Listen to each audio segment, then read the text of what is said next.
Hi, it's Miss Heather here at Conservatory of the Ozarks. I'm here today with Matthias. Matthias is practicing his very first piano solo for a recital.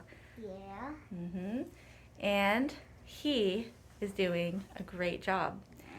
He's going to show his song to you now. Do you want to try without looking at the book?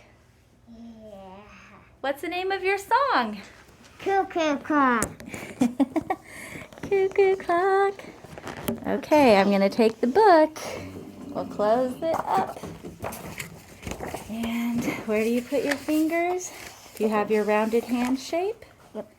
All right, can you count off in your head? Yeah. So you have a steady beat?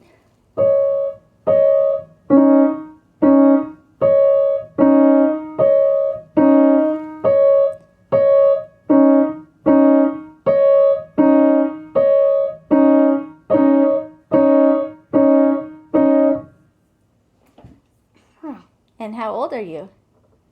5. Did that sound like a cuckoo clock to you? Yeah. I thought so too.